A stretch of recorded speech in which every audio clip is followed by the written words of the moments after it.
नमस्कार मेरी प्यारी यूट्यूब फैमिली। मैं मिस्टर एक्स लेकर आ चुका हूं आज के पॉडकास्ट में आपके लिए एक ऐसे आर्टिस्ट की भयानक आपबीती जिसे सुनकर आपके भी रोंगटे खड़े हो जाएंगे। इस भयानक हादसे ने उस आर्टिस्ट को हमेशा हमेशा के लिए बदल के रख दिया। जिस कला को वो सबसे ज्यादा प्यार करता था वो उसी कला को भूल गया। यूं समझ लीजिए कि उस हादसे में उस आर्टिस्ट की जान तो गई नहीं और बाकी कुछ रहा नहीं। तो उनका नाम है विकास और विकास एक प्राइवेट आर्ट एकेडमी में चित्रकारी करता है। विकास को बचपन से ही चित्रकारी में काफी रुचि थी। हालांकि ये अलग बात थी कि उनके घर वालों का सपोर्ट इस मामले में बहुत ही कम रहा है। जब शुरुआत ये उस काम को कर रहे थे तो एक बार एक एग्जीबिशन में उन्हें लखनऊ जाना हुआ और वहां पर उनके साथ जो हादसा हुआ वो उनके दिमाग से आज तक नहीं निकल पा रहा है।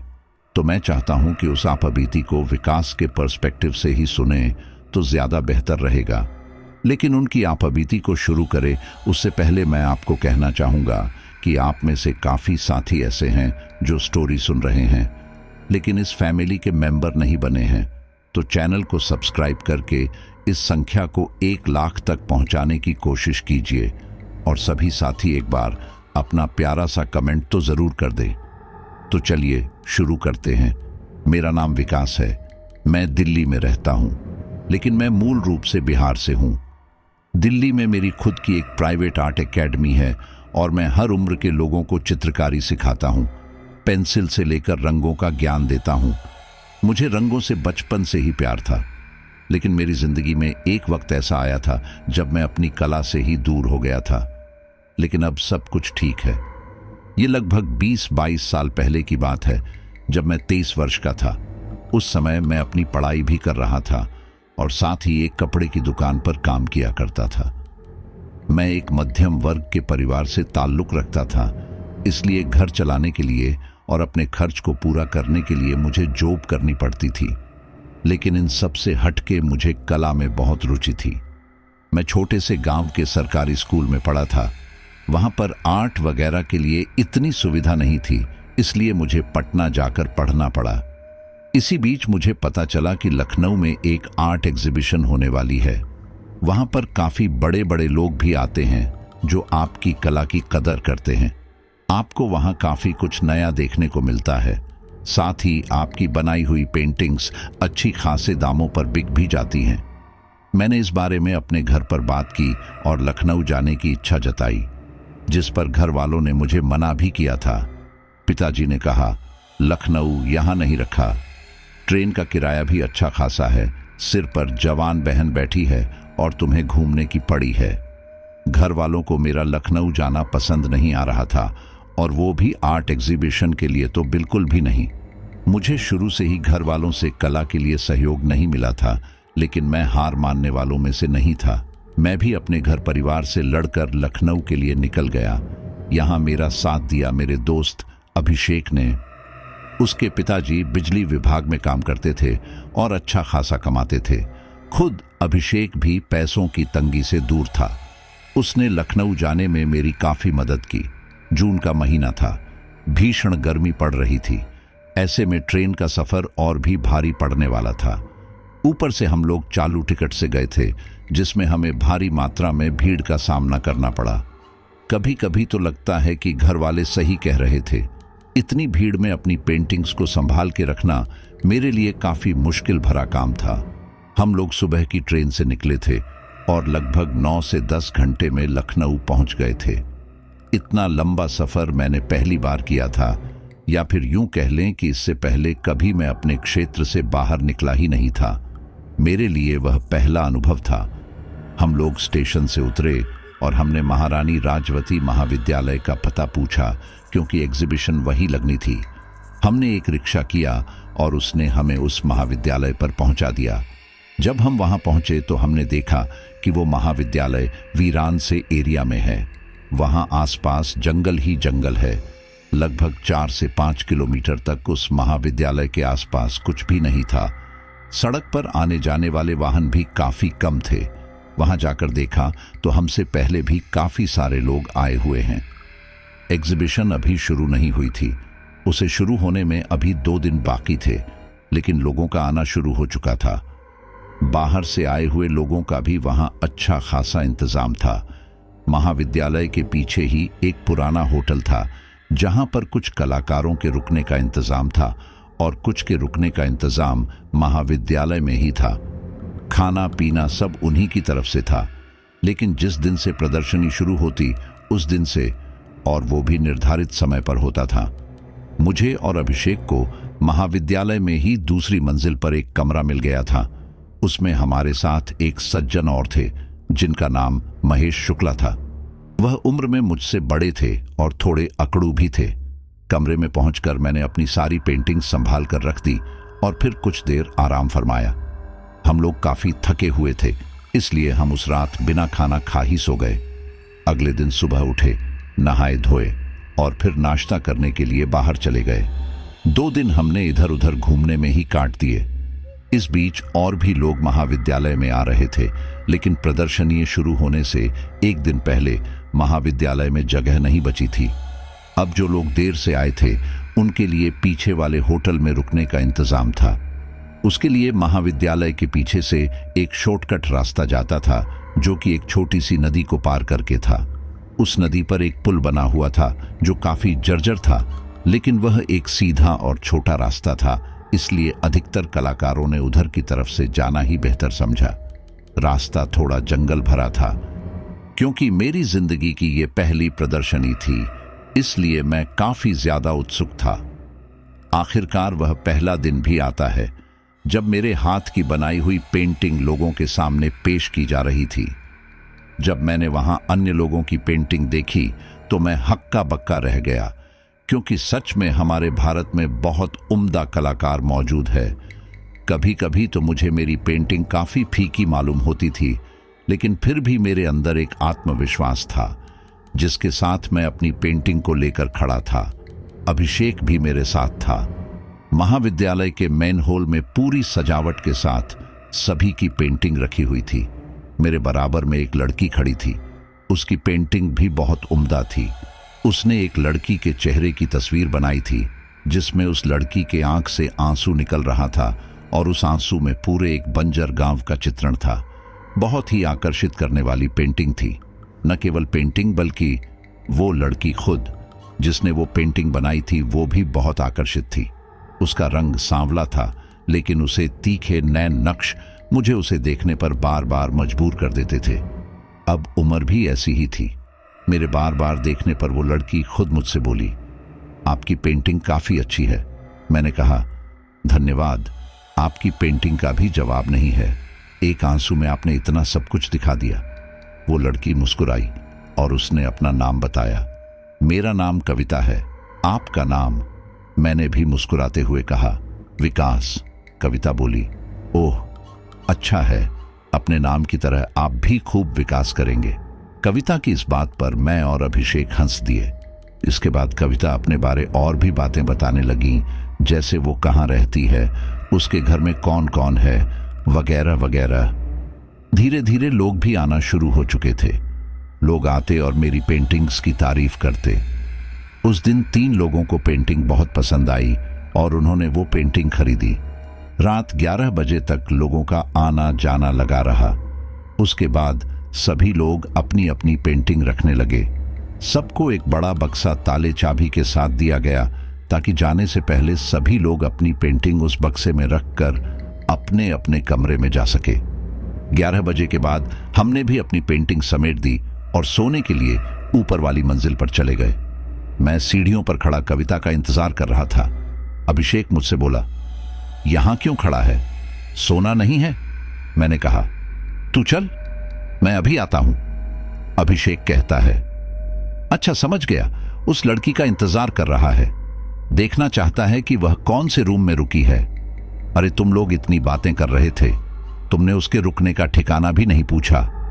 मैंने उसकी तरफ गुस्से से देखा और कहा, तू अपने काम से कम रख, तू चल, मैं आता हूं। अभिषेक हंसता हुआ कमरे में चला जाता है। मुझे भी अपनी बेवकूफी पर गुस्सा आ रहा था। इधर काफी देर हो जाती है लेकिन कविता वहां नहीं आती। फिर मैं खुद ही उस हॉल में देखने के लिए जाता हूं तो हॉल पूरी तरह से खाली पड़ा था। उसका संदूक भी बंद था। फिर मुझे ध्यान आता है कि हो सकता है कविता पीछे वाले होटल में रुकी हो। ये सोचकर मैं अपने कमरे में वापस चला जाता हूँ। अभिषेक मेरा उतरा हुआ चेहरा देखकर समझ जाता है कि मुझे कविता नहीं मिली। वह कहता है, लगता है मुलाकात नहीं हुई। मैंने उदासी भरी चेहरे से कहा, हाँ यार, मुझे लगता है वो होटल में रुकी होगी, शायद देर से आई थी इसलिए। मेरी आवाज सुनकर महेश शुक्ला जी उठ जाते हैं और हमें डांटते हैं, तुम लोग अभी तक सोए क्यों नहीं हो? समय देखो 12 बज रहे हैं। मैं तुम्हारी तरह फालतू नहीं हूं कि रात रात भर जाग कर बातें करूंगा। अगर इस कमरे में रहना है तो समय से सो, समय से उठो। वैसे ही पूरा दिन थक जाते हैं, ऊपर से तुम लड़कों का यही रहता है। मैंने घबराकर शुक्ला जी की तरफ देखा। वह काफी गुस्से में थे। शायद उनकी नींद हमारी वजह से खराब हुई थी। हमने उनसे क्षमा मांगी और फिर हम दोनों भी सो गए। अगले दिन जब हम हॉल में गए तो मैंने कविता से पूछा कि वह होटल में रुकी है क्या। तो कविता ने कहा, हाँ, मैं वहीं रुकी हूं। कोशिश तो मेरी थी कि यहीं इसी महाविद्यालय में रुकूं, लेकिन किस्मत अच्छी नहीं थी। मुझे भी थोड़ा अफसोस हुआ था, लेकिन अब क्या कर सकते थे। मेरी नजर आज भी बार बार कविता पर जा रही थी। पता नहीं उसके सांवले चेहरे में क्या आकर्षण था जो मैं बार बार उसे ही देखता रहता था। लंच टाइम में कविता अपनी पेंटिंग छोड़कर वॉशरूम गई थी। मैं उसकी पेंटिंग को बहुत अच्छे से देख रहा था। आज उसने सबसे ऊपर एक भेड़िए की पेंटिंग लगा रखी थी। पेंटिंग काफी अच्छी थी। मैं उसे काफी देर से निहार रहा था। तभी मुझे एहसास हुआ जैसे भेड़िए ने मेरी तरफ अपने दांत फैलाए। ये देखकर मैं घबराकर पीछे हुआ। मेरे इस व्यवहार से अभिषेक बोला, अरे क्या हुआ? मैंने कहा, कुछ नहीं, शायद वहम था। अभिषेक बोला, कैसा वहम? लेकिन मैंने हंसकर बात को टाल दिया। कुछ देर बाद कविता वापस आ गई। मैंने कविता से कहा, कविता, तुम मुझे अपनी और पेंटिंग्स क्यों नहीं दिखाती? कविता ने कहा, बिल्कुल। वैसे भी अभी लंच टाइम चल रहा था तो आसपास हमें डिस्टर्ब करने वाला कोई नहीं था। कविता ने अपना संदूक खोला और पेंटिंग्स दिखाने लगी। मैंने उसकी सारी पेंटिंग्स में एक बात नोट की, सभी की सभी खूंखार या फिर दर्द भरी थी। कोई एक भी पेंटिंग ऐसी नहीं थी जिसमें हरियाली हो या वह खुशनुमा हो। वो भेड़िए की आंखें और उसके दांत अभी भी मेरी नजरों के आगे आ रहे थे। शायद असल में भी हम भेड़िए को देखेंगे तो उसकी आंखें भी इतनी खतरनाक नहीं होंगी जितनी खतरनाक उस पेंटिंग में लग रही थी। ऐसा लग रहा था उस भेड़िए की आंखों में खून है। इसके अलावा मैंने एक पेंटिंग ऐसी देखी जिसमें एक चुड़ैल थी और उस चुड़ैल की आंखों में खून सवार था। मुझे लगा कि यह पेंटिंग्स में बहुत अच्छी तरह वास्तविकता उजागर कर रही है, इसलिए मुझे थोड़ा डर लग रहा है, लेकिन ऐसा कुछ नहीं था। आगे मेरे साथ जो हुआ वह मेरे लिए एक सबक था। आज एक बार फिर 11 बजे सब लोग अपना सामान समेटते हैं। अभिषेक धीरे से मुझसे कहता है, भाई, कविता को छोड़ने चला जा। ये इतने अंधेरे में होटल जाएगी, इस बहाने तेरी और बातें भी हो जाएंगी। मुझे अभिषेक की बातों ने दम लगा। मैंने कविता से पूछा, मैं तुम्हें छोड़ने चलूं? कविता बोली, अगर आपको परेशानी ना हो तो चलिए। मैं बोला, मुझे क्या परेशानी होगी? एक तो आप लड़की और ऊपर से सुनसान रास्ता, ऐसे में मैं किसी की भी मदद करता। कविता मेरी बात पर शर्माने लगती है। मुझे भी उसका साथ पाकर खुशी हो रही थी। इसके बाद मैं और कविता पीछे पुलिया वाले रास्ते पर चल देते हैं। कुछ लोग हमसे आगे आगे चल रहे थे, वे भी होटल ही जा रहे थे। मेरी और कविता की स्पीड ठीक ठाक ही थी, ना हम जल्दी चल रहे थे और ना ही तेज। लेकिन तभी मैंने एक बात नोट की कि हमसे आगे जो लोग चल रहे थे वो काफी तेजी से हमसे दूर निकल गए और कुछ ही देर में मेरी आंखों से ओझल हो गए। मैंने कविता से कहा, वे लोग बड़ी जल्दी चले गए। कविता बोली, हाँ, शायद वे तेज चल रहे थे, लेकिन मैंने अपने कदमों की स्पीड को नॉर्मल ही रखा क्योंकि मैं कविता से अभी थोड़ी और बातें करना चाहता था। हम लोग चल ही रहे थे कि अचानक उसका पैर किसी पत्थर से टकराया और वह नीचे गिरी। मैंने उसे संभाला। कविता, क्या हुआ? कैसे गिर गई? ठीक तो हो ना? कविता के शायद काफी तेज चोट लगी थी। उसकी आंखों में आंसू आ गए थे, लेकिन वह बोली, हाँ, थोड़ी चोट लग गई है। मैंने कहा, लाओ मैं देखूं। लेकिन कविता मना करने लगी और जल्दी से मुझसे पीछे हट गई। वह बोली, नहीं नहीं, रहने दो, इतनी ज्यादा भी नहीं लगी है। मुझे थोड़ा अजीब लगा। मैंने सोचा, क्या मैं गलत कर रहा हूं? वैसे कोई भी लड़की भला ऐसे ही कैसे अपने शरीर को छूने देती? लेकिन कविता का एकदम डर कर पीछे हटना मुझे अजीब लगा। चलते चलते मैंने बार बार कोशिश की कि मैं कविता के पैर को देख सकूं कि आखिर कितनी चोट लगी है। और एक समय ऐसा आया जब मैं कविता के पैर देखने में कामयाब रहा। तब मैंने देखा कि उसके पैर सामान्य से अधिक बड़े हैं। उसके पैरों की उंगलियां किसी जानवर की भांति चौड़ी और लंबी है और उसके नाखून भी बड़े हैं। इतना ही नहीं, उसके पैर के आगे का हिस्सा भी थोड़ा चौड़ा था।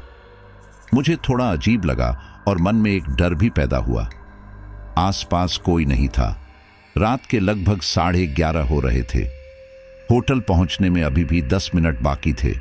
मैं यही सोचने लगा कि मैं कविता को तो उसके होटल छोड़ दूंगा, लेकिन वापस अकेले कैसे आऊंगा? इतना खतरनाक रास्ता है। इसके बाद हम लोग पुलिया पर पहुंच गए। तभी मैंने देखा नीचे जो संकरी नदी बह रही है उसमें किसी ने छलांग लगाई और छपाक की आवाज आई। मैं तुरंत रुका और कविता भी पानी की तरफ देखने लगी। हमारे हाथ में टॉर्च थी। हमने टॉर्च से पानी में देखना चाहा कि आखिर पानी में कौन कूदा है, तो हमें एक आदमी का हाथ दिखाई दिया जो शायद डूब रहा था। मैं कविता से बोला, अरे वो देखो, वहां कोई डूब रहा है, लेकिन पानी इतना गहरा तो नहीं लग रहा। कविता बोली, देखने में नहीं लग रहा, लेकिन ये पानी बहुत गहरा है। ये सुनते ही मैं तुरंत उस व्यक्ति की मदद करने के लिए दौड़ पड़ा और मैंने भी नदी में छलांग लगा दी। सच में पानी काफी गहरा था, लेकिन हैरत की बात तो यह थी कि मुझे वो आदमी कहीं भी नजर नहीं आया। मैं पूरी तरह भीग चुका था और अब मैं उस नदी से बाहर निकला तो मैंने देखा कि कविता वहां नहीं है। मैंने कविता को आवाज लगाई, कविता, कविता, कहाँ हो? मुझे बड़ा अजीब लगा। मुझे वहां मेरी टॉर्च भी नहीं मिली। अंधेरा काफी था। मैंने लगभग 5 मिनट आसपास कविता को ढूंढा। मुझे कविता के लिए काफी टेंशन हुई। इसके बाद मैं अंधेरे में ही होटल की तरफ बढ़ गया। वहां पहुंचकर मैंने कविता के बारे में पूछा तो बाहर काउंटर पर बैठे व्यक्ति ने बोला, कौन कविता? मैंने उनसे कहा, अरे एक लड़की है, वह आर्टिस्ट है, पीछे जो महाविद्यालय है वहीं पर आती है, एग्जीबिशन चल रही है ना। मेरी बात सुनकर काउंटर पर बैठा व्यक्ति बोला, अरे भाई साहब, कौन सी लड़की? ख्यालों में खोए हुए हो क्या? यहां कोई भी लड़की कविता नाम से नहीं रुकी हुई है। इस रजिस्टर में केवल 3 महिलाओं की एंट्री है। इसके बाद उस आदमी ने मुझे रजिस्टर में 3 औरतों के नाम दिखाए। उसमें कविता का नाम कहीं नहीं था। अगले ही पल मुझे लगा, कहीं ऐसा तो नहीं कि कविता ने मुझे अपना नाम गलत बताया है। मैं उस आदमी से बोला, बाकी की जो 3 महिलाएं हैं, क्या आप उन्हें बुला सकते हो? मुझे उनसे मिलना है। वह आदमी बोला, सॉरी भाई साहब, ये मैं नहीं कर सकता। सब अपने अपने कमरे में है। हम इस तरह किसी को डिस्टर्ब नहीं कर सकते। अगर आप हमें उनके बारे में बता दें कि आप उनके कौन लगते हैं तो मैं उनसे कह सकता हूं, लेकिन आपको तो उनके नाम ही नहीं पता। आप तो कोई गलत नाम बता रहे हो। मैं इसमें कुछ नहीं कर सकता। मेरा दिमाग चकरा गया। ये सब क्या हो रहा है? 11:45 का समय था। मैं वहां से वापस निकला। मैं अंधेरे में ही महाविद्यालय वापस आ रहा था और रास्ते भर कविता के बारे में ही सोच रहा था। कभी मुझे उसके पैर याद आते तो कभी उसका गायब होना। मैं मन ही मन डर रहा था। तभी मुझे किसी ने आवाज लगाई, विकास। वो आवाज कविता की थी। मैंने पलटकर इधर उधर देखा और कहा, कविता? लेकिन कोई उत्तर नहीं आया। मैंने दोबारा कहा, कविता, क्या तुम हो? लेकिन कोई रिस्पांस नहीं था। फिर मैं आगे बढ़ा। तभी मुझे जंगल की तरफ से धुआं उठता हुआ नजर आया। मेरे कदम अपने आप ही उस ओर बढ़े। जब मैं उस जगह पहुंचा तो वहां मैंने कई सारे पेड़ों पर पेंटिंग चिपकी हुई देखी। जब मैं एक पेंटिंग के करीब गया तो देखा एक पेंटिंग में हलचल हो रही है। उस पेंटिंग में एक महिला रोती हुई चक्की पीस रही थी। मुझे वह चक्की गोल घूमती हुई नजर आई। मैं घबराकर पीछे हटा। मैं दूसरे पेड़ के पास पहुंच चुका था।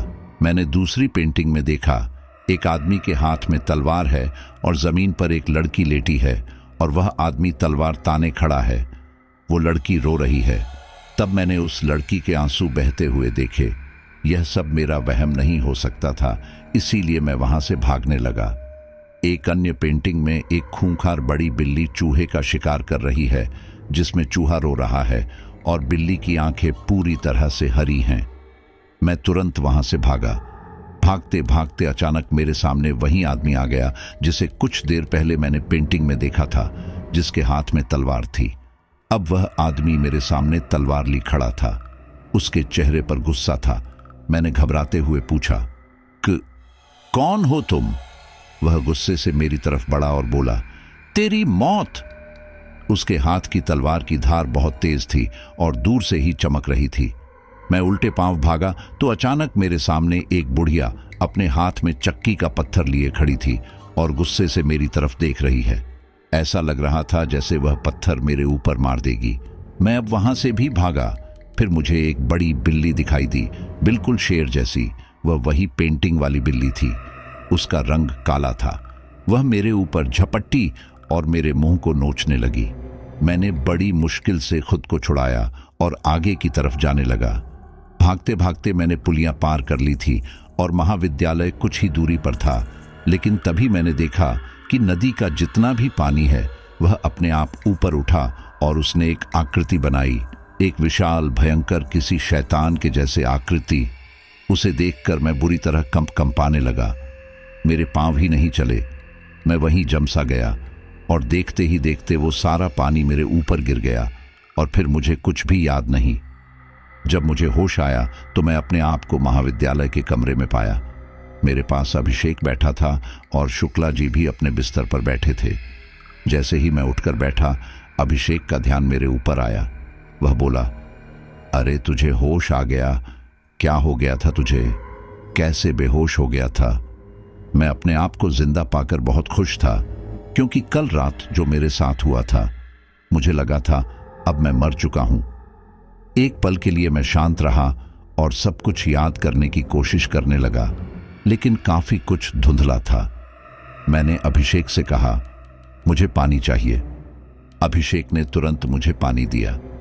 शुक्ला जी मेरे पास आए और बोले, तुम वहां क्या करने गए थे? क्या तुम नहीं जानते वह इलाका सही नहीं है? और रात में जाना तो वैसे भी खतरनाक है। वो तो लोगों की मजबूरी है कि उन्हें होटल के लिए शॉर्टकट लेना पड़ता है, लेकिन तब भी सब लोग साथ मिलकर ही जाते हैं। तुम वहां अकेले क्या कर रहे थे? अभिषेक बोला, हां, तू अकेला वहां बेहोश पड़ा था। वो तो महेश जी जॉगिंग करने गए, तब उन्होंने तुझे वहां बेहोश पाया। मैं अब भी शांत था। महेश शुक्ला जी बोले, अच्छा अब मैं चलता हूं, अब तो तुम ठीक हो। इतना कहकर वह हॉल की तरफ चल दिए। उनके जाते ही मैंने अभिषेक को कविता की बात बताई, जिसे सुनकर उसे भी हैरानी हुई।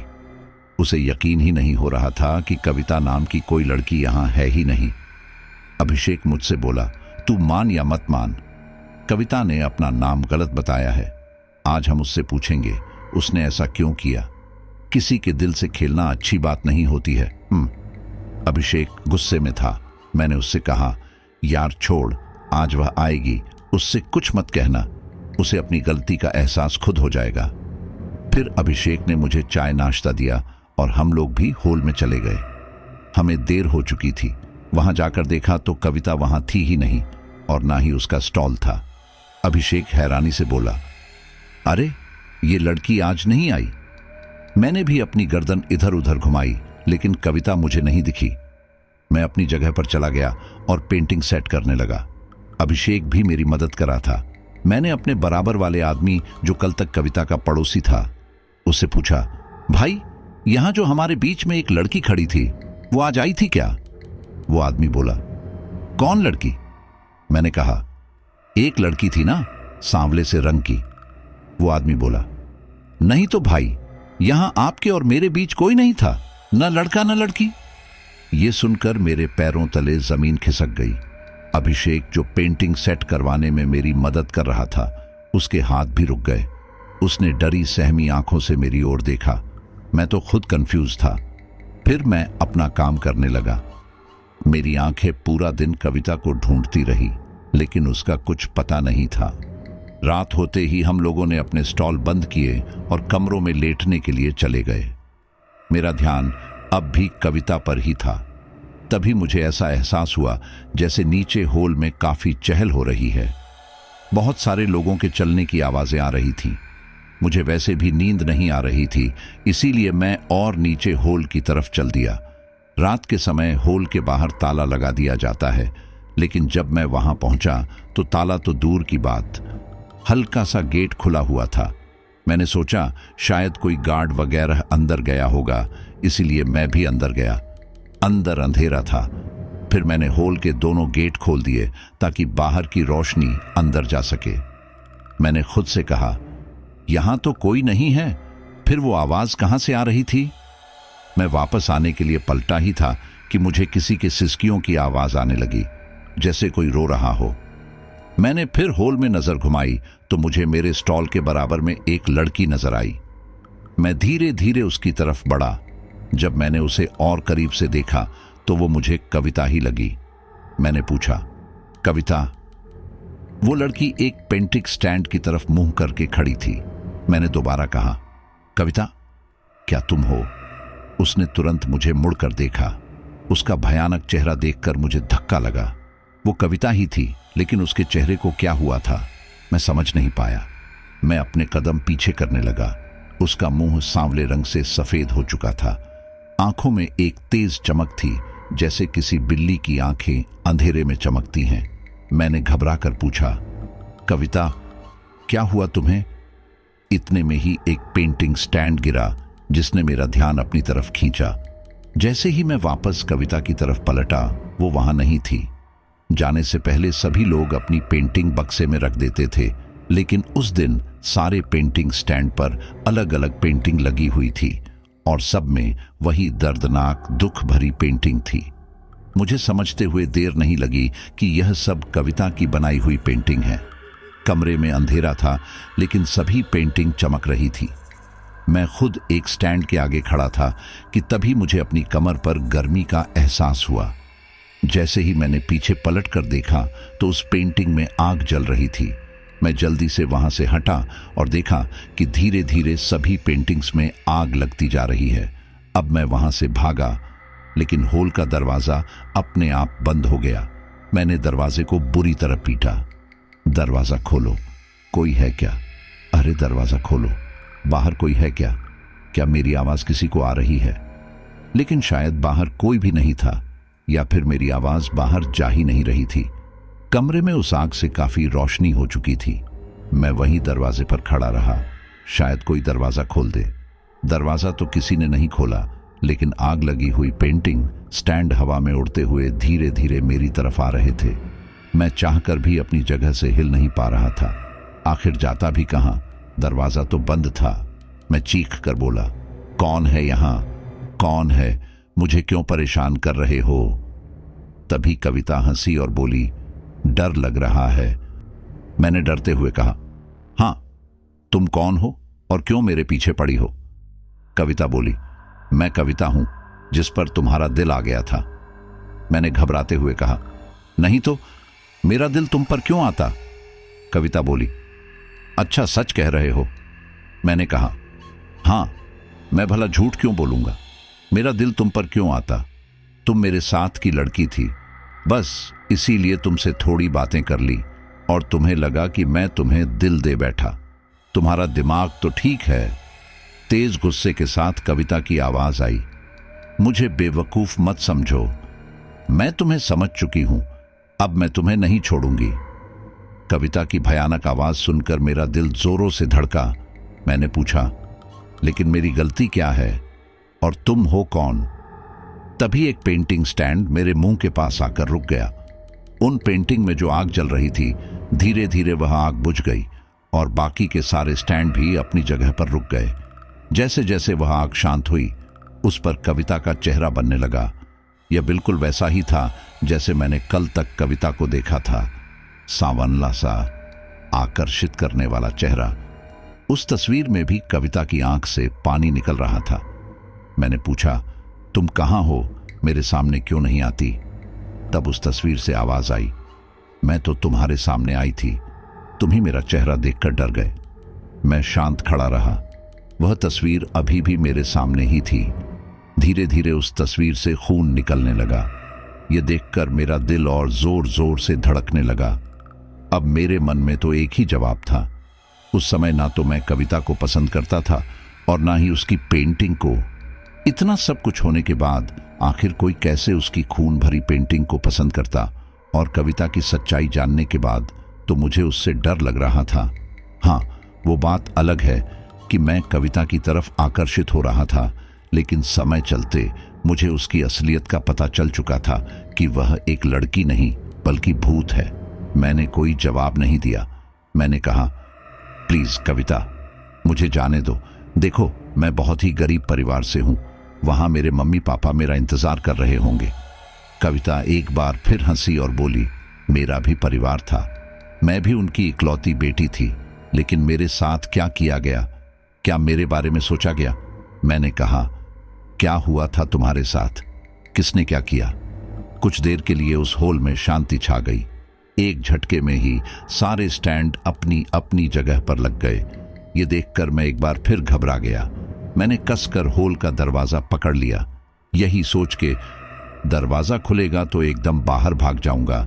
लेकिन तभी मैंने देखा कि खून से सने हुए पैरों की छाप मेरी तरफ आ रही है, जो कि कविता की स्टॉल की तरफ से ही आ रही थी, जहां पर कविता कल तक ठहरी थी। इस तरह से अपने आप कदमों की छाप देखते हुए मेरे पैर कंपकपाने लगे।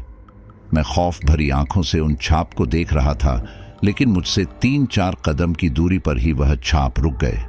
मैंने पूछा, तुम क्या चाहती हो? प्लीज मुझे जाने दो। उसके बाद मुझे कविता की आवाज आई, मैं तुम्हारी मौत चाहती हूं।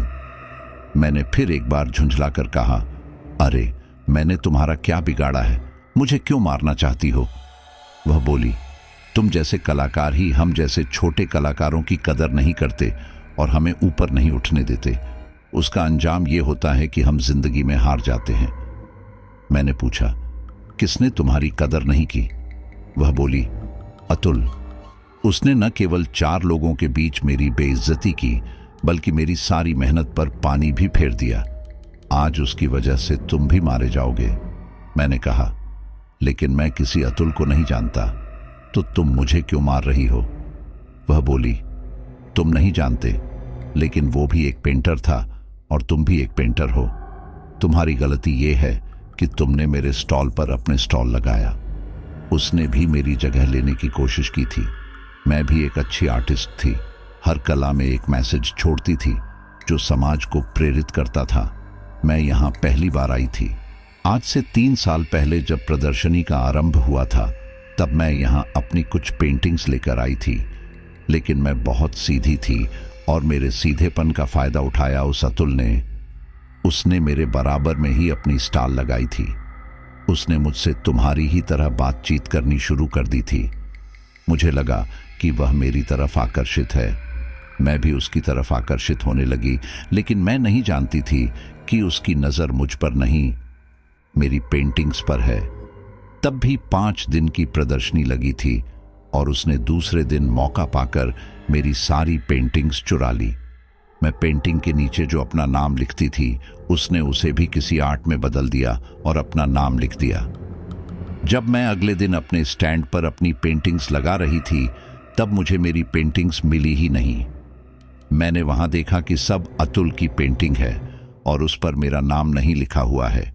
ये सब देखकर मैं अतुल पर चिल्लाई। वहां सब लोग मुझे देख रहे थे और अतुल मुझे ही उल्टा बोल रहा था। मैंने यहाँ के मैनेजर से अतुल की शिकायत की, लेकिन कोई फायदा नहीं हुआ। मैनेजर खुद अतुल के साथ मिला हुआ था। उन पेंटिंग्स में से एक पेंटिंग मेरे पिताजी की भी थी, जिसे मैं हमेशा अपने साथ रखती थी। मैंने उसे कभी प्रदर्शनी में नहीं लगाया था।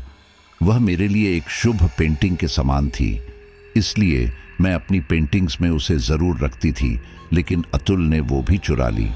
मैंने उससे बहुत मिन्नतें की कि कम से कम वो पेंटिंग तो मुझे दे दे। उसमें मेरे पिता और मेरा चित्र था, लेकिन मेरे लाख कहने के बावजूद भी उसने पेंटिंग नहीं दी। जब मैं उसकी शिकायत करने पुलिस स्टेशन गई और पुलिस यहाँ आई, पुलिस को अतुल के खिलाफ कोई सबूत नहीं मिला, क्योंकि इन लोगों ने पुलिस को भी पैसे भर दिए थे। बड़े लोगों के लिए ये सब बहुत आसान होता है, जिसमें हम छोटे लोग दब जाते हैं। फिर मैनेजर ने मुझे यहां से निकाल दिया, क्योंकि इससे उसकी इज्जत पर आंच जो आ गई थी। मैंने गुस्से में अतुल की सारी पेंटिंग्स पर आग लगा दी, साथ ही अपनी पेंटिंग को भी नहीं छोड़ा। यह देखकर अतुल और मैनेजर को और भी गुस्सा आ गया। उसने मुझे रात के समय इस होल से निकल जाने के लिए कहा। मेरा सारा सामान पीछे वाले होटल में था। जब मैं वहां सामान लेने जा रही थी, तब अतुल मेरे पीछे पीछे आया और मुझसे झगड़ा करने लगा। उसने मुझसे मारपीट भी की और मुझे बहती नदी में धक्का दे दिया। उस समय बारिश का मौसम था, जिससे नदी का बहाव काफी ज्यादा था। मैं हाथ पैर मारती रही। मुझे तैरना भी नहीं आता था, लेकिन अतुल ने मुझे नहीं छोड़ा।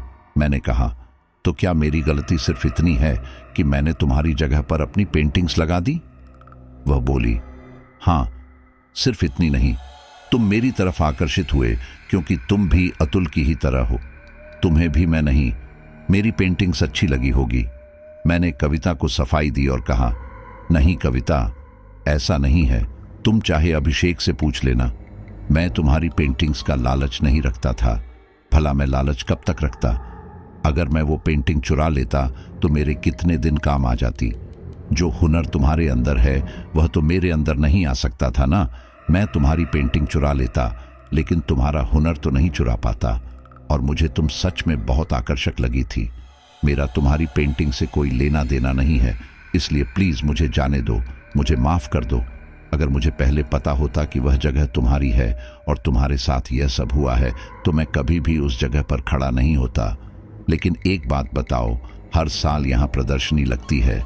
तुम्हारी जगह पर हमेशा कोई ना कोई खड़ा रहता होगा, तो क्या तुम उसे मार देती हो? कविता ने कहा, हाँ, मैं किसी को जिंदा नहीं छोड़ती हूं। इतना कहते ही खून के कदमों की छाप मेरे और करीब आने लगी। अचानक मुझे एहसास हुआ जैसे किसी ने मेरा गला पकड़ लिया है और वो जोर से दबा रहा है। मैंने कहा, प्लीज कविता, मुझे छोड़ दो। सारे पेंटिंग स्टैंड एक के बाद एक मेरे ऊपर आकर गिरने लगे। मैं इस हरकत से बहुत बुरी तरह घबरा गया था। उन स्टैंड से मेरे शरीर पर काफी चोट लग चुकी थी। मैं रोते हुए कह रहा था, प्लीज कविता, मुझे छोड़ दो। मैं तुम्हारा गुनहगार नहीं हूं, मुझे माफ कर दो। कविता की गुस्से से आवाज आई, जब तक मेरी आत्मा को शांति नहीं मिलेगी, मैं तब तक लोगों को मारती रहूंगी। मैंने कहा, लेकिन इस तरह से लोगों को मारकर तुम्हें शांति नहीं मिलेगी। जो तुम्हारा असली गुनहगार है, तुम उसे क्यों नहीं मारती? कविता बोली, वो कभी यहां आया ही नहीं और मैं यहां से जा नहीं सकी। मैंने हाथ जोड़ते हुए कहा, कविता प्लीज मुझे छोड़ दो। मैं तुम्हारा गुनहगार को सजा जरूर दिलवा कर रहूंगा। मेरा ऐसे कहते ही मेरे गले को थोड़ा आराम हुआ और मैं नीचे गिर गया। मैं समझ चुका था कविता की आत्मा ने मुझे छोड़ दिया है। अचानक दरवाजा खुला, देखा तो बाहर गार्ड था। एकदम सब कुछ शांत हो गया। गार्ड ने मेरे शरीर पर चोट लगी देखकर मुझसे मामला जानने की कोशिश की, तो मैंने उसे सारी कहानी सुना दी। तब उसे याद आया कि हाँ, 3 साल पहले यहाँ एक लड़की को लेकर हंगामा तो हुआ था और तब से हर साल यहाँ से एक न एक कलाकार गायब हो जाता है। आज समझ में आया कि उनके गायब होने के पीछे की कहानी क्या है। मैंने पूछा, क्या इन सब से पीछा छुड़ाने का कोई रास्ता नहीं है? तो उस गार्ड ने कहा, हो सकता है कविता के असली मुजरिम को सजा मिल जाए तो कविता की आत्मा शांत हो जाए। मैंने गार्ड से पूछा, यहां पर अतुल नाम का कलाकार कौन है? उसने कहा, अतुल नाम का कोई कलाकार नहीं है, लेकिन हाँ, हर साल यहां कोई ना कोई बतौर मेहमान आता है और इस बार एक अतुल नाम का ही व्यक्ति यहां आने वाला है। हो सकता है वही अतुल हो, लेकिन वह प्रदर्शनी के आखिरी दिन आएंगे। मैंने कहा, लेकिन हमें कैसे पता चलेगा कि यह वही अतुल है जो कविता का गुनहगार है? तब गार्ड ने कहा, इसका एक रास्ता है। यहाँ के मैनेजर के पास एक एल्बम है जिसमें हर साल प्रदर्शनी में शामिल सभी कलाकारों की तस्वीर होती है। साथ ही उन लोगों की तस्वीर भी होती है जो यहाँ पर काफी ज्यादा दामों में तस्वीर खरीदते हैं। आप मैनेजर सर से पूछ सकते हैं कि उनमें से अतुल कौन सा था। मैंने पूछा, क्या वह इतनी आसानी से अतुल के बारे में मुझे बता देंगे? गार्ड ने कहा, हाँ ये भी है, लेकिन साथ के तो और भी बहुत से लोग हैं जो हर साल यहाँ आते हैं, वो आपकी मदद जरूर कर देंगे। तभी मेरा ध्यान महेश शुक्ला जी पर गया। उन्होंने बताया था कि वह हर साल यहाँ आते हैं तो उन्हें अतुल के बारे में जरूर पता होगा। मैंने गार्ड से कहा, क्या मुझे तुम वो एल्बम लाकर दे सकते हो? उसने कहा, हाँ लेकिन वो मैनेजर के केबिन में रखी रहती है। मैंने पूछा, उसकी चाबी तो तुम्हारे पास ही रहती होगी? उसने कहा, हाँ लेकिन अगर मैं पकड़ा गया तो क्या होगा? मैंने उससे कहा, चिंता मत करो, मैं तुम्हें अभी हाथों हाथ एल्बम वापस कर दूंगा। सुबह होने तक किसी को खबर भी नहीं होगी कि हमने वह एल्बम निकाली थी। गार्ड खड़े खड़े कुछ सोच रहा था। फिर मैंने उसे 100 का नोट दिखाया, जिस पर वह राजी हो गया और उसने चुपचाप ऑफिस में जाकर मैनेजर के केबिन से 2 एल्बम उठा ली और लाकर मुझे दे दी। मैं भी तुरंत शुक्ला जी के पास पहुंचा। कमरे में शुक्ला जी और अभिषेक दोनों सो रहे थे। जैसा कि मैंने बताया था कि शुक्ला जी थोड़ा गुस्से वाले आदमी थे, ऐसे में मुझे उन्हें नींद से जगाते हुए डर लग रहा था, इसलिए मैंने पहले अभिषेक को उठाया और उसे सारी बात बताई। अभिषेक ने कहा, मुझे नहीं लगता इस समय इन्हें उठाना ठीक रहेगा। अगर इन्होंने यहां चिल्लाना शुरू कर दिया तो हमारी पोल खुल जाएगी। मैंने कहा, लेकिन एक कोशिश में क्या है, ये हर साल यहां आते हैं, इन्हें जरूर कुछ तो पता होगा। अभिषेक ने कहा, ठीक है मैं कोशिश करता हूं। इसके बाद अभिषेक डरता डरता शुक्ला जी को उठाता है। जैसे ही शुक्ला जी की नींद खुलती है, वह गुस्से से हमें देखते हैं। वह कुछ कहते उससे पहले ही हम उनके आगे एल्बम कर देते हैं। शुक्ला जी एल्बम देखते हैं और कहते हैं, क्या है ये, मुझे क्यों उठाया इतनी रात को ये फोटो दिखाने के लिए? तो मैंने कहा, शुक्ला जी हमें आपकी मदद चाहिए। उन्होंने शक भरी निगाहों से मेरी ओर देखा। फिर मैंने कहना शुरू किया और मैंने सारी बात बता दी। तब उन्हें याद आया कि हाँ, आज से 3 साल पहले ऐसा वाकया तो हुआ था। महेश शुक्ला जी ने कहा, हाँ मुझे याद है, वो एक लड़की का मामला था। वो लड़की बहुत रो रही थी, लेकिन कोई उसकी बात नहीं सुन रहा था। पुलिस भी आई थी और वो भी उस लड़की को ही उल्टा सीधा कह रही थी। फिर वो लड़की यहां से चली गई और कभी इस प्रदर्शनी में नहीं आई। मैंने शुक्ला जी से कहा, उस लड़की का जिस लड़के से झगड़ा हुआ था उसका नाम अतुल था। क्या आप इस एल्बम में उस लड़के को पहचान सकते हैं? शुक्ला जी ने कहा, हाँ अच्छी तरह पहचान सकता हूं, क्योंकि सबसे ज्यादा वही लड़का बोल रहा था। हम लोगों को भी उस लड़के पर ही शक था, लेकिन हम लोग भी क्या करते? जब मैनेजर और पुलिस वाले उस लड़के की तरफ थे तो हम क्या करते? इसके बाद अभिषेक वह एल्बम खोलकर शुक्ला जी को दिखाता है। शुक्ला जी एल्बम देखते देखते एक फोटो पर पहुंचते हैं जहां पर अतुल खड़ा था। वह कहते हैं, यही है वो लड़का। शुक्ला जी 1-2 फोटो और पलटते हैं, तब उन्हें कविता भी नजर आती है। शुक्ला जी कहते हैं, और ये वो लड़की है जिससे झगड़ा हुआ था। मैंने तुरंत उस फोटो को देखा, वो कविता ही थी। उसके चेहरे पर मुस्कान और मासूमियत झलक रही थी। फिर शुक्ला जी ने हमसे पूछा, लेकिन तुम उसके बारे में क्यों पूछ रहे हो? मैंने कहा, हम उसका पर्दाफाश करना चाहते हैं। शुक्ला जी ने पूछा, लेकिन कैसे? मैंने कहा, हम पुलिस को जाकर उस अतुल की सच्चाई बताएंगे कि उसने न केवल एक पेंटिंग चुराई थी, बल्कि कविता की हत्या भी की थी। मेरी इस बात पर महेश शुक्ला जी कुछ देर मुझे घूर कर देखते हैं, फिर कहते हैं, तुम्हें क्या लगता है तुम पुलिस से ये सारी बातें कहोगे और वह तुम्हारी बात मान लेगी? अब मैं चुप हो गया था, क्योंकि उनकी बात सही थी। शुक्ला जी आगे बोले, जैसा कि तुमने बताया कि अतुल ने उस लड़की को मार दिया था और अब 3 साल हो चुके हैं। उस लड़की का कोई नामो निशान भी नहीं होगा। अतुल के खिलाफ कोई सबूत भी नहीं है। तुम उस लड़की के क्या लगते हो? तुम्हारा उससे क्या वास्ता है? तुम कुछ नहीं बता सकते, और कानून कभी भी भूत प्रेत की बातों पर यकीन नहीं करता। कानून में इन सब चीजों के लिए कोई जगह नहीं होती, इसलिए तुम भी गलत ही ठहराए जाओगे। तुम्हारा कैरियर और खराब हो जाएगा। यहां सब भ्रष्ट हैं। मैं झुंझला कर बोला, तो फिर और क्या करूं? आज मेरी जान पर बन आई थी। वह मुझे मारने वाली थी, शुक्ला जी कहते हैं। लेकिन अब तो तुम बच गए हो ना।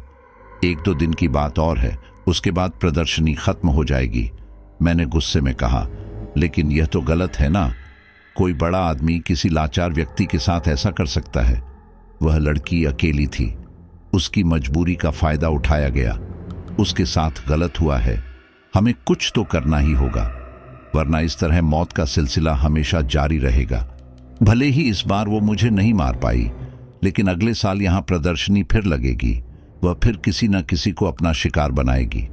क्या यह सही है? क्या आपको नहीं लगता कविता को इंसाफ मिलना चाहिए था?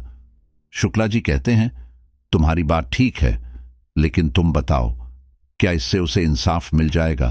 कभी नहीं मिलेगा। इससे तो अच्छा है कि कविता लोगों को मारने की जगह अतुल को ही मार दे, ताकि उसकी आत्मा को शांति मिल सके। अतुल जैसे लोग समाज के लिए खतरा ही होते हैं। मैं यकीन के साथ कह सकता हूं कि अतुल वो एक कांड करके रुका नहीं होगा। वह बहुत ही भ्रष्ट आदमी था। तभी मेरा दिमाग कविता के प्रतिशोध की ओर दौड़ा। मैंने सोचा, शुक्ला जी ठीक कह रहे हैं। वो बेगुनाह लोगों को मार रही है, जिसका उससे कोई ताल्लुक ही नहीं है, और असली मुजरिम अतुल खुला घूम रहा है। वह न जाने और कितने पाप कर रहा होगा। अगर पुलिस कविता को न्याय नहीं दिला सकती, तो कविता खुद तो न्याय ले ही सकती है।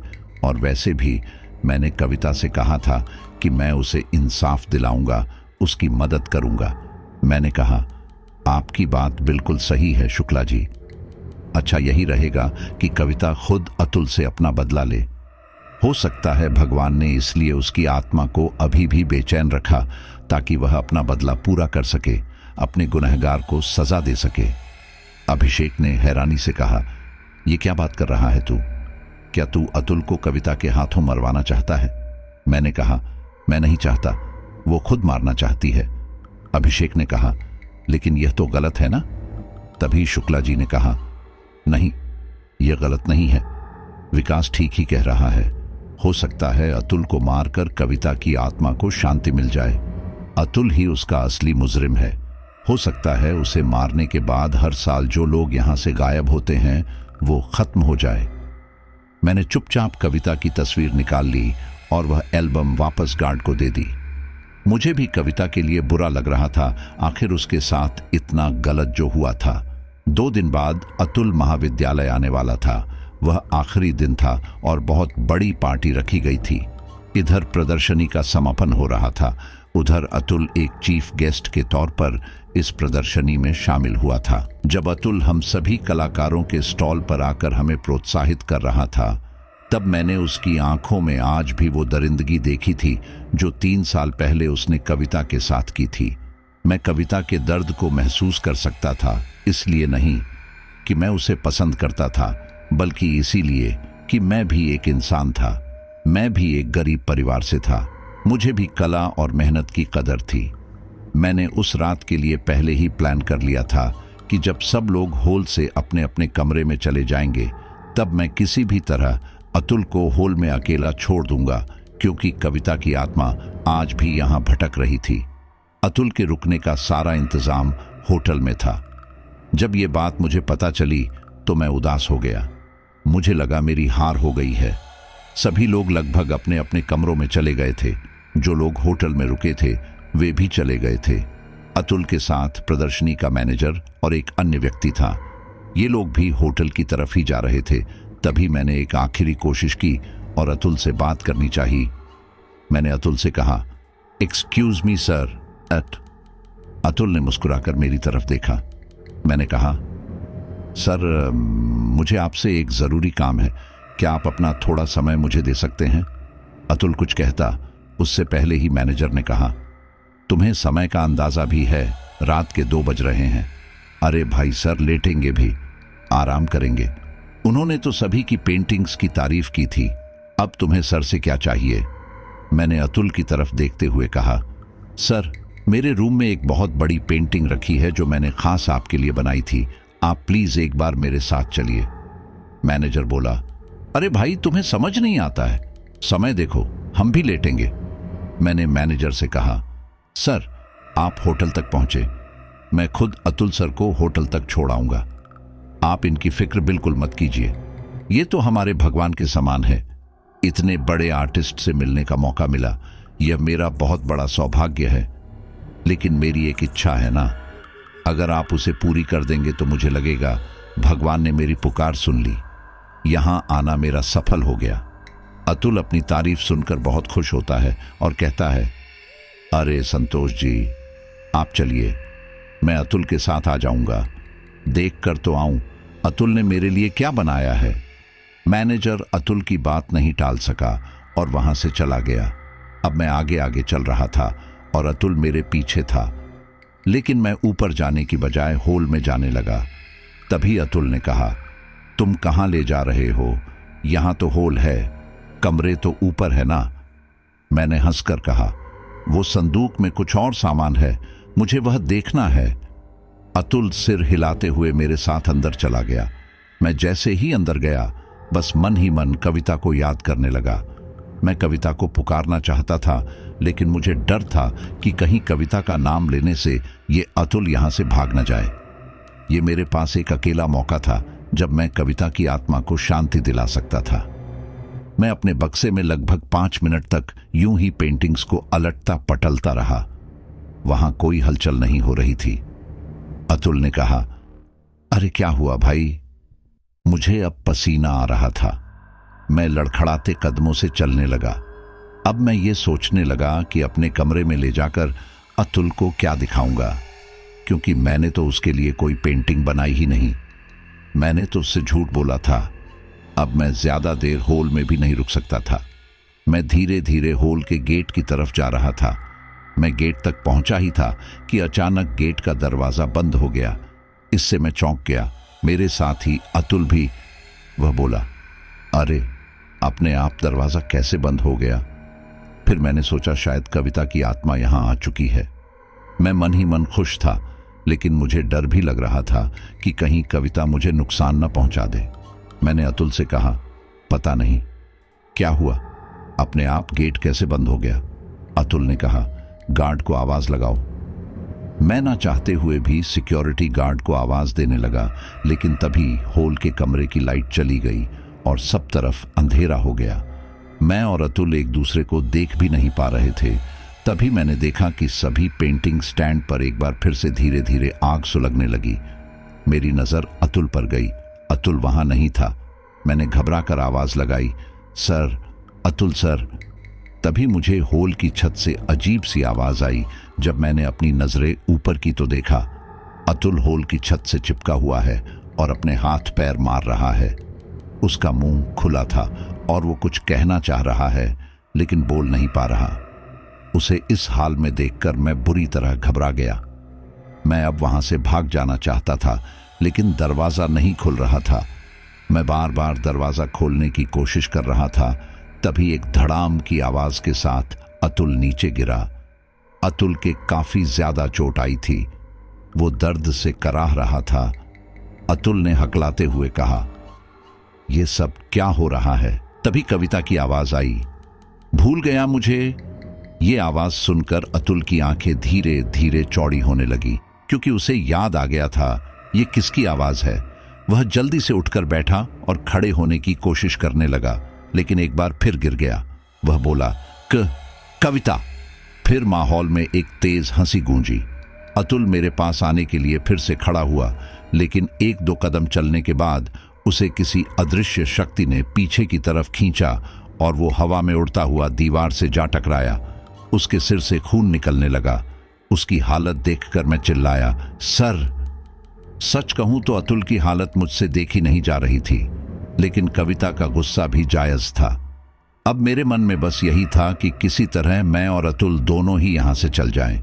हालांकि मुझे अभी तक कुछ नहीं हुआ था, लेकिन फिर भी अतुल के साथ जो हो रहा था वह बहुत खौफनाक था।